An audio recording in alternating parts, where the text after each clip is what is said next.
Misaotra anao ray malala o, satria mbola nomenao tombonandro ahavelomanay izahay anio. Ianao ilay Andriamanitra tompony nofo rehetra, ianao ilay Andriamanitra tompony izao rehetra izao. Anao izahay, asany tananao, ary anao no mandidy sy manapaka ray raha tonga ny fataperan'ny andronay na mbola tsy tonga. Ka misaotra anao ray satria mbola famindram-po avy aminao no ahafahanay miaina toy izao. Mbola misy ny asa Jesosy nanirahanao anay tsiraray avy olonao ety ambon'ity tany ity. Anao ny asanao Jesosy anambara ny fahatsaranao. Iasanao Jesosy anavotanao fanahy maro izay mbola voafatotra ao anatin'ny aizina. Jesosy anandratranao indray aho, ampita ny afatra sy ny fampitandremana izay nasehonao tamiko. Tompo, tsara ianao, lehibe indrindra ianao, tsy misy toanao. Ka mangataka anao fanahy masino hiteny amin'ny alalako. Ka ny nofo rehetra dia tsy anana anjara amin'izao fotoana izao. Ka mitenena fanahy masina, satria izaho dia fitaovanao fotsiny ihany. Vazonao aho Jesosy, ka inty aho manetry tena eo ambanin'ny tana mahirinao. Rakofy ranao aho, okenao no anapotika izay asan'ny maizina tady andravany asanao Jesosy. Dorana amin'ny ranao zany Jesosy, fa okenao Tompo no hiasa amakivaky izao tontolo izao, anambara hikasika ny olonao tsiraray avy izay mangeta entanao, satria tianao ny hodinay tsiraray avy ho ao ambalanao. Mangataka ny ranao a Jesosy,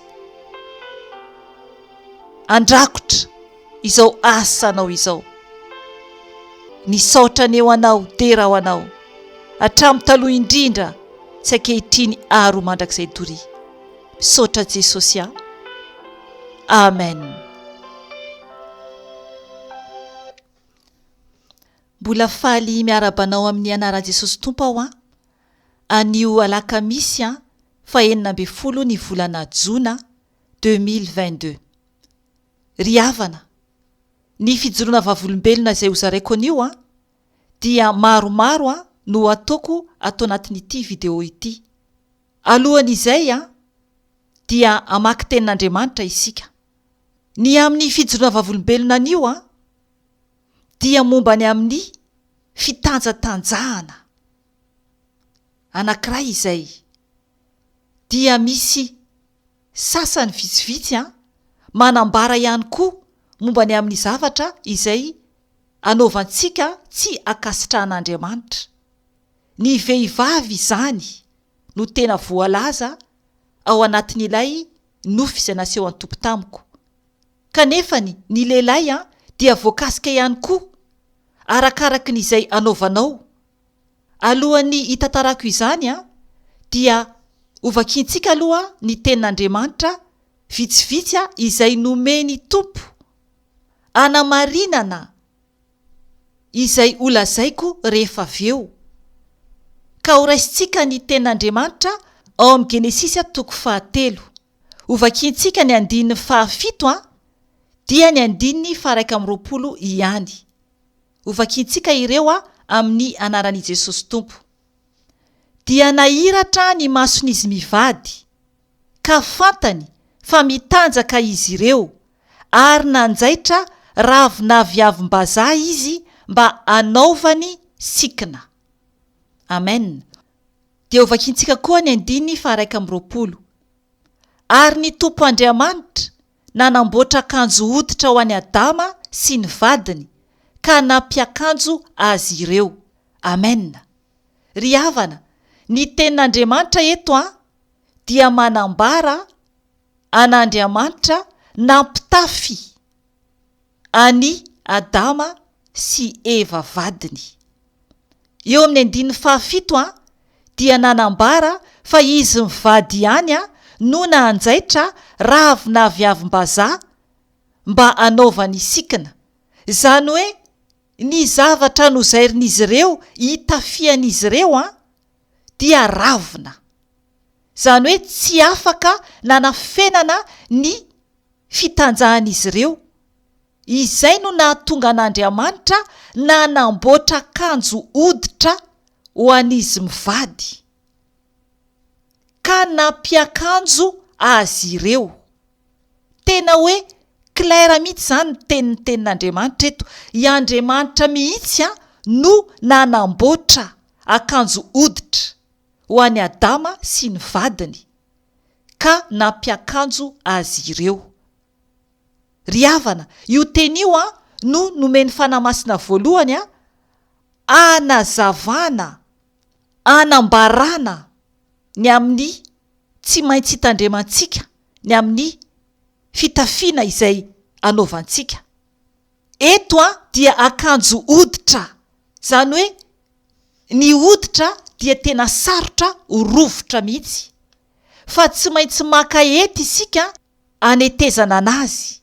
Ary tena hoe ny manety hoditra ary tena mafy. Zay vao atapaka hoditra.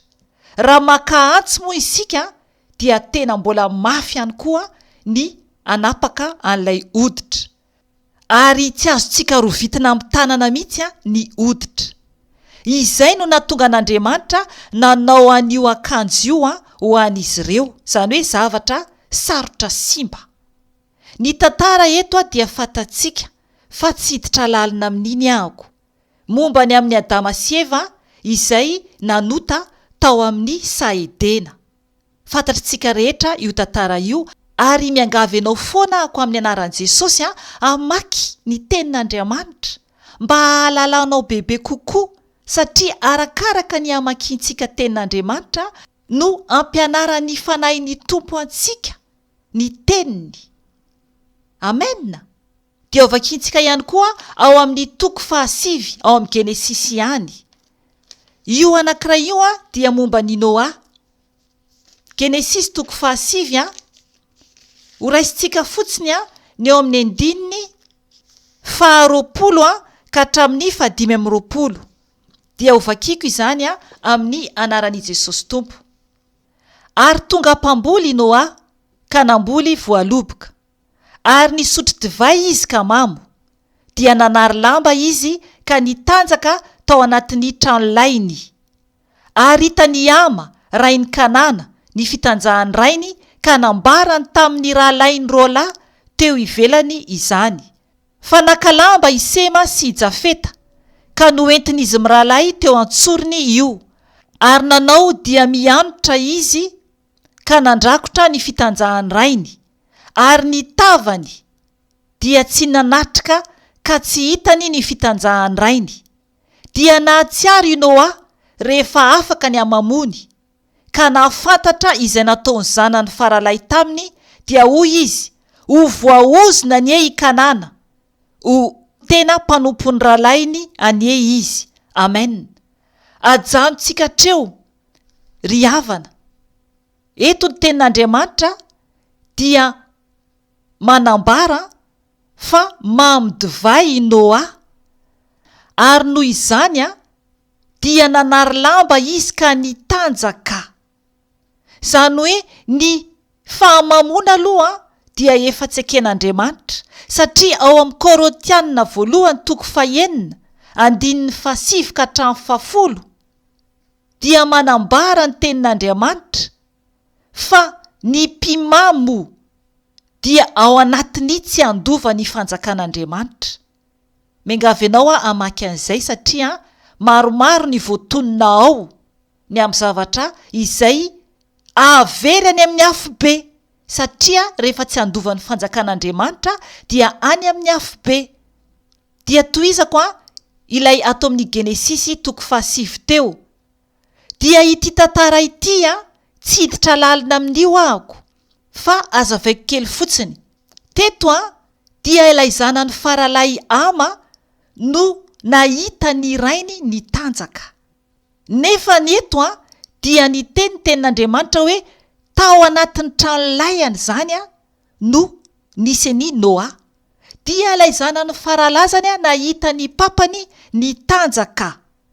Dia ny nataony dia lasa izy nandeha nivoaka, nandeha niteny tamin'ireo zokin'ireo lahy. Dia ireo zokin'ireo lahy no nakalamba nentin'izy ireo teo atsorony ary nanao dia mianotra izy. Zany hoe nandeha niemotra zany izy ireo nitondra n'ilay lamba mba tsy hahitan'izy ireo ny fitanjahan'ny papan'izy ireo i Noa zany. I Sema sy Jafeta izany ireo roalahy ireo.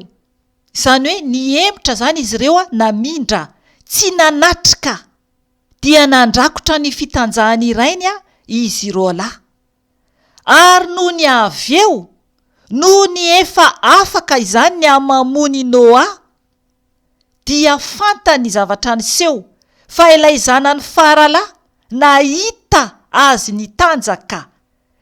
Dia nozony Noa ilay zafikeliny mitondra ny anarana hoe Kanana, ilay zafikeliny lahy zany.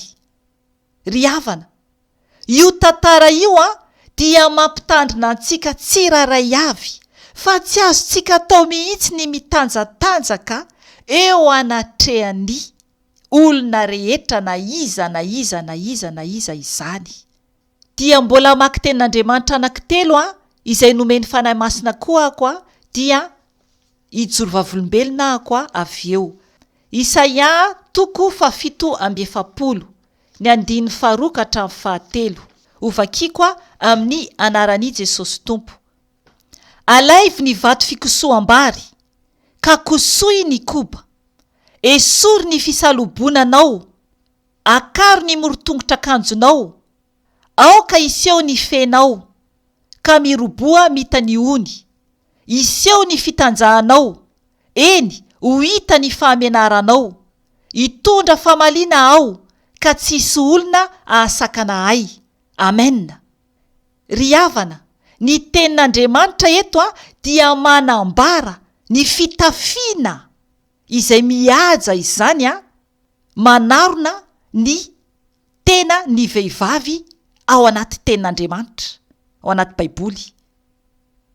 Isika vehivavy izany dia tokony anana fitafiana toy ireo. Ary raha naheno tsara ianao dia ny fanambaran'Andriamanitra ny amin'ny fahatezerany ary ny fisehoan'ny fitanjahan'ny vehivavy. Izay no mahatonga anazy miteny eto hoe akaro ny morotongotra akanjonao, zany hoe akanjo fa tsy pataloha. Akanjo fa tsy pataloha. Averiko indroa mihitsy. Aoka iseho ny fenao. Raha ny vehivavy mampiakatra morotongotra akanjo, raha ohatra zany ka hita ny fe, dia mitanjaka isika. Fa akanjo no tenen'ny tenin'Andriamanitra eto, zany hoe izay zany no fitafiana vehivavy. 7 dia miteny izy hoe iseho ny fitanjahanao, eny ho hita ny fahamenaranao, hitondra famaliana ao, ka tsisy olona ahasakana ay. Amen. Zany hoe isika izany, raha ohatra ka fohy ny akanjo anaovantsika, na robe io na zipo io, dia mitanjaka isika eo anatren'Andriamanitra. Izay no mahatonga ny tenin'Andriamanitra eto tezitra, ary tena miteny mihitsy izy hoe esory ny fisalobonanao, akaro ny morotongotra akanjonao, aoka iseho ny fenao, ka miroboa mita ny ony, iseho ny fitanjahanao, eny ho hita ny fahamenaranao. Tokony homenatra zany isika raha ohatra ka avoavo ny akanjo anaovantsika. Nefa raha mijeritsika amin'izao fotoana izao dia tena zava-doza ny hita eran'izao tontolo izao. Izay ny teny anankiray koa dia hovakintsika koa ao amin'ny Petera voalohany 2:7 hovakiko izany amin'ny anaran'i Jesosy Tompo. Fa ianareo kosa dia taranaka voafidy, fanjakam-pisorona, firenena masina, olona nalain'Andriamanitra ho an-tenany, mba ilazanareo ny atsaranyilay antso anareo hiala tamin'ny maizina ho amin'ny fahazavany mahagaga. Hotohizako hatramin'ny 10 dia ianareo izay tsy firenena akory fahiny, fa ankehitriny efa olon'Andriamanitra, izay tsy namindrana fo, fa ankehitriny efa namindrana fo. Amen. Ry havana, efa olon'Andriamanitra isika ankehitriny, raha tena ao anatin'ny fahamarinana sy fahamasinana marina ianao, dia tokony hitafy fitafiana masina, fitafiana mendrika, fa tsy tanjatanjaka. Dia horaisintsika ny ao amin'ny Tesalonianina voalohany, io no vakintsika farany, Tesalonianina voalohany 5:17. Hovakiko izany amin'ny anaran'i Jesosy Tompo. Andriamanitry ny fiadanana anie anamasina nareo manontolo, ka ho voatahiry avokoa ny fanahinareo sy ny ainareo ary ny tenanareo ho tanteraka, ka tsy hanantsiny amin'ny fiavian' Jesosy Kristy Tompontsika. Amen.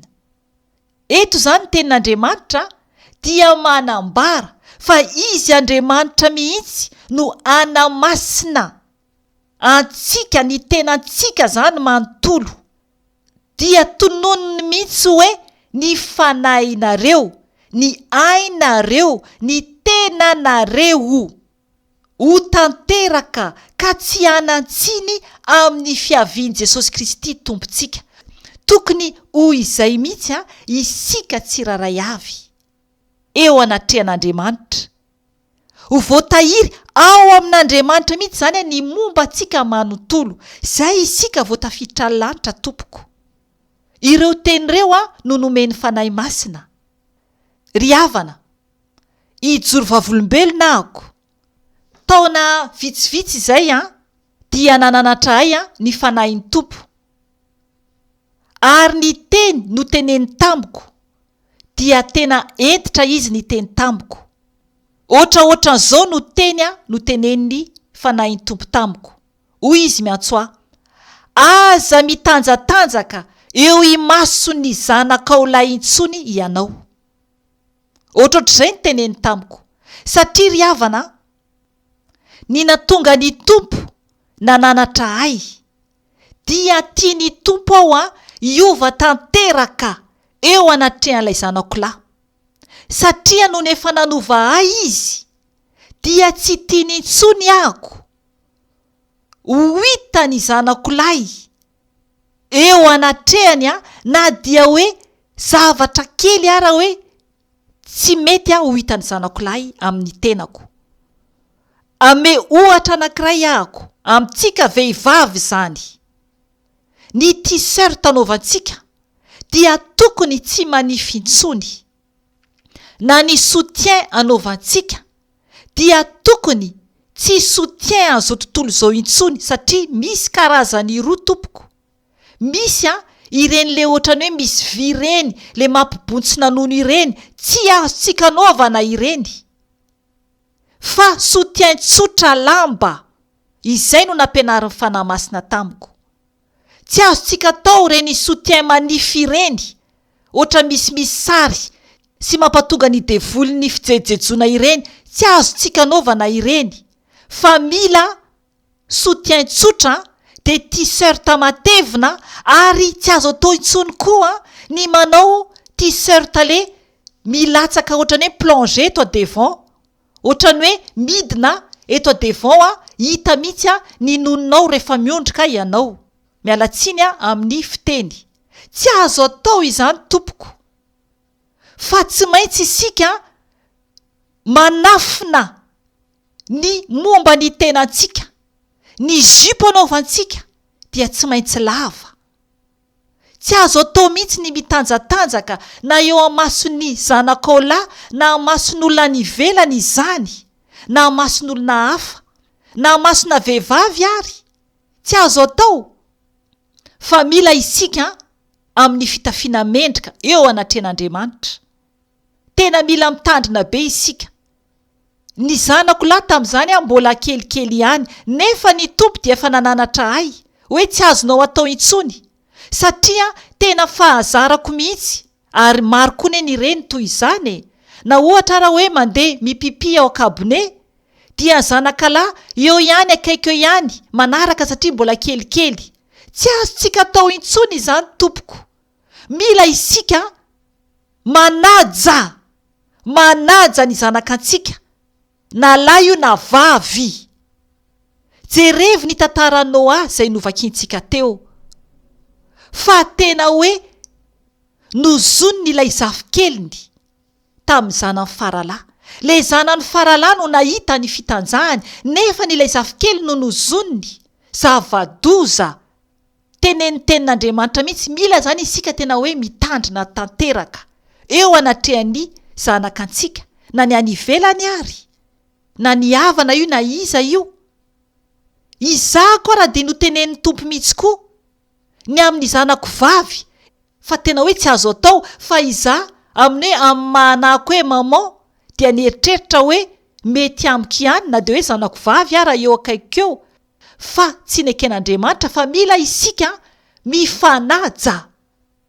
Raha mahita isika ny tandrazantsika eny an-dalana eny, dia tsy menatra akory mipipi eny an-joronjorony eny na lahy na vavy. Enao koa ianao lehilahy dia oka re tompoko, fa tsy ny vehivavy ihany. Matahora n'Andriamanitra, matahora. Mijereva tena toerana takona tsy hitan'olona nizaniza mihitsy. Zay vao manao izany. Fa aza eny masom-bahoaka eny. Fa ny anjelin'ny tompo mahita antsika, Andriamanitra mahita antsika, ary Satana dia miapanga. Satria isika dia araka ny ten'Andriamanitra teo hoe fanjakam-pisorona, olona nalain'Andriamanitra ho an-tenany. Ka oka isika tena hitandrina mafy tokoa tompoko.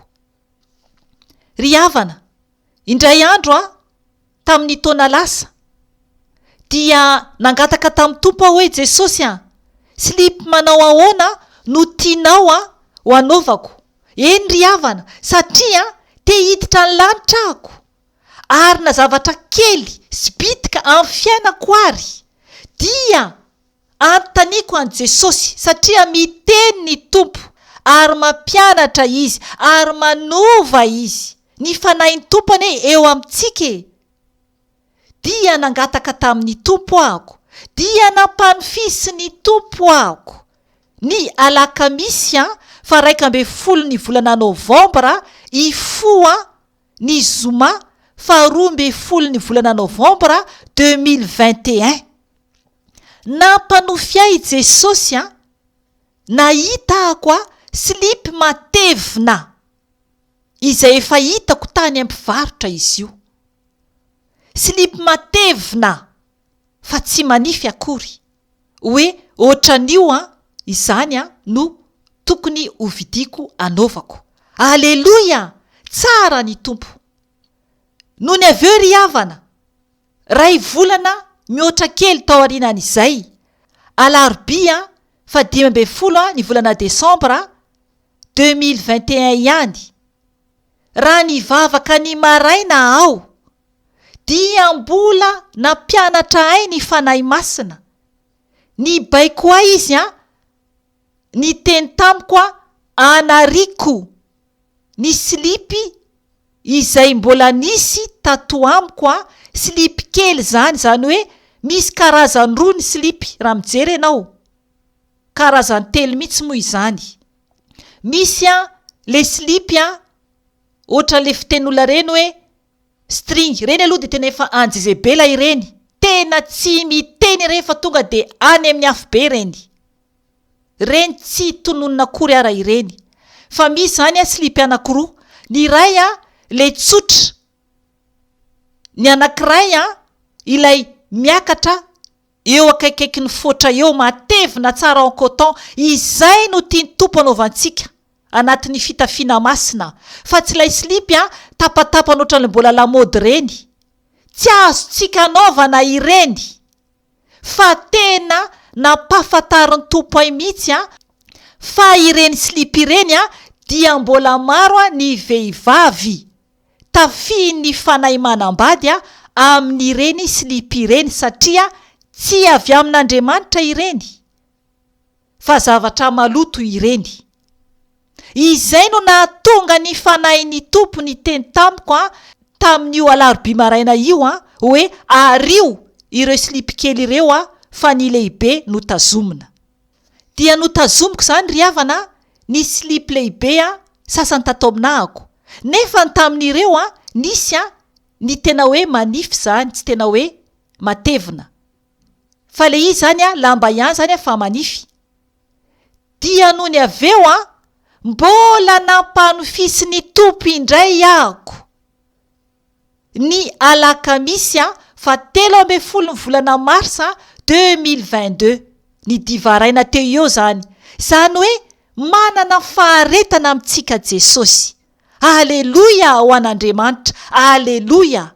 Tena manana faharetana ne io Jesosy io efa tamin'ny taona lasa izy no nampiseho lay sary izay niteneniko teo ny daty.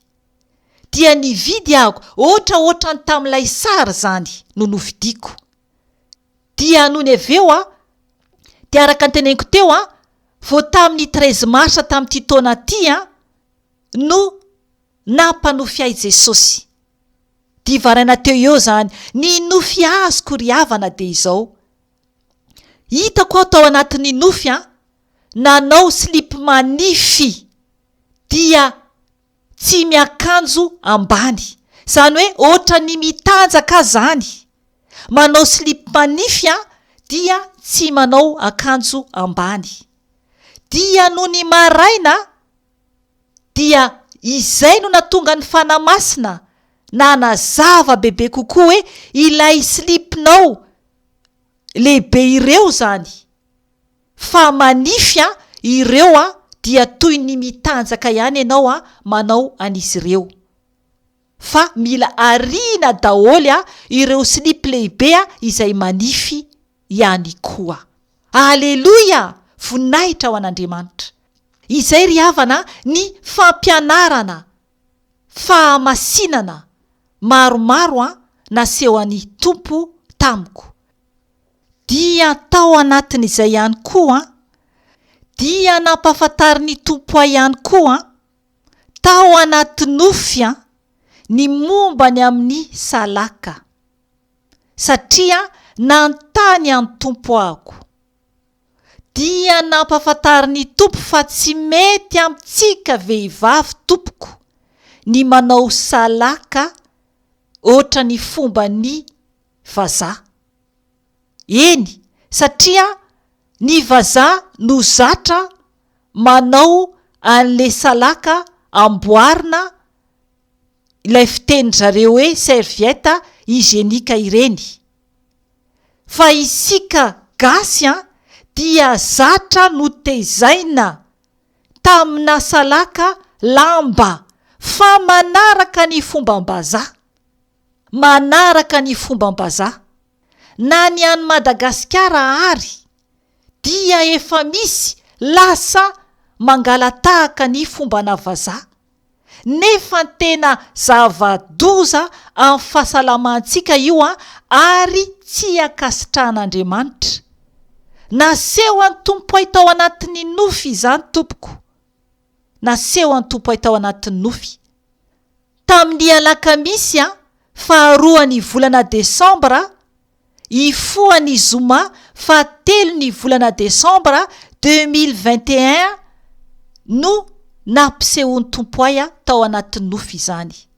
Raha ny eno ny daty ianao momba ny amin'ny slipy dia tamin'io volana Desambra io ihany koa sy ny volana Novambra tamin'ny taona lasa io no tena nampisehon'ny fanahy masina nanamboarany ay momba an'ireo.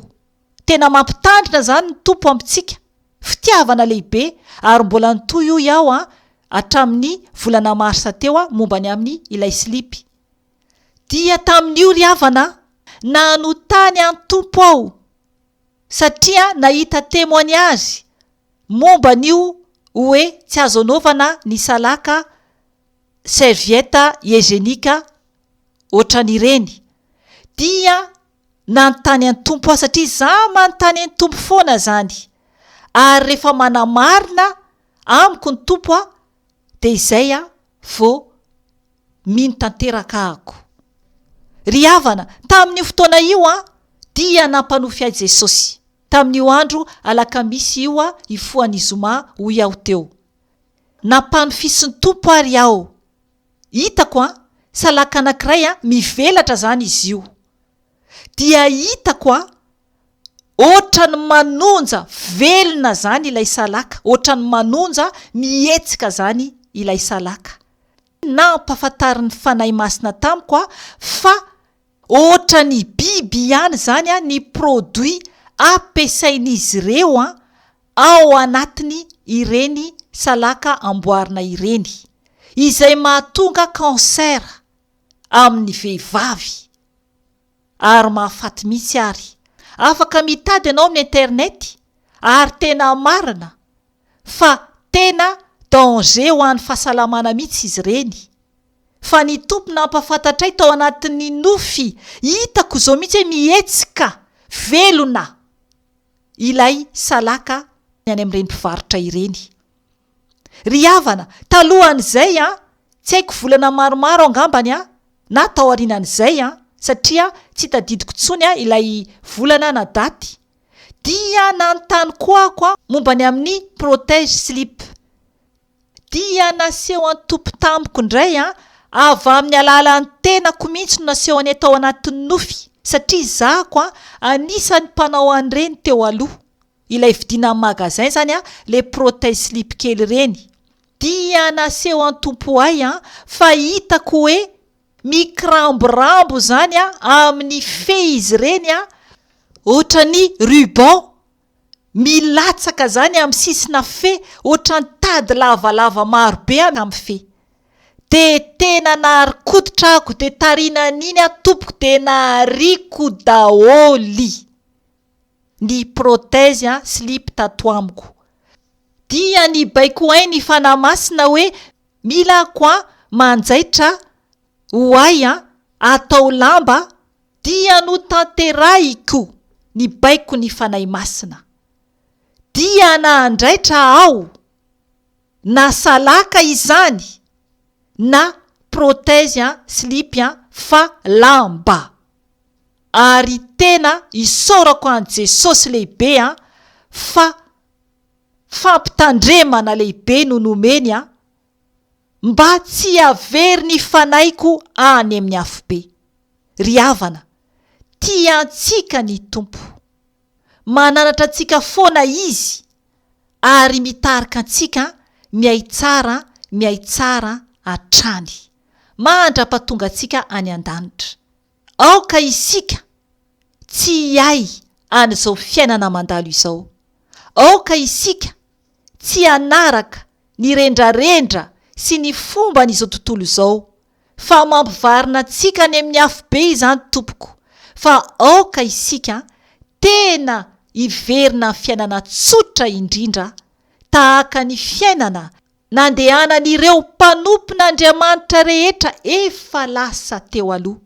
Ary ho tanteraka amintsika ilay tenin'Andriamanitra novakiantsika teo tao amin'ny Tesaloniana voalohany 5:17 izay mivaky toy izao amin'ny anaran'i Jesosy Tompo Andriamanitry ny fiadanana anie, anamasina anareo manontolo ka ho voatahiry avokoa ny fanahinareo sy ny ainareo ary ny tenanareo ho tanteraka ka tsy anantsiny amin'ny fiavian' Jesosy Kristy tompontsika. Ho tohizako eo amin'ny 4:20. Mahatoky izay miantso anareo, sady izy ihany no ahatanteraka izany. Amena. Voninahitra ne ho an'Andriamanitra irery ihany, ary fiadanana ho an'ny olona izay ankasitrahany irery ihany. Mahereza tompoko fa tiantsika Jesosy. Efa kely sisa dia ho avy eo amin'irao an-lanitra izy. Aleloia. Amen.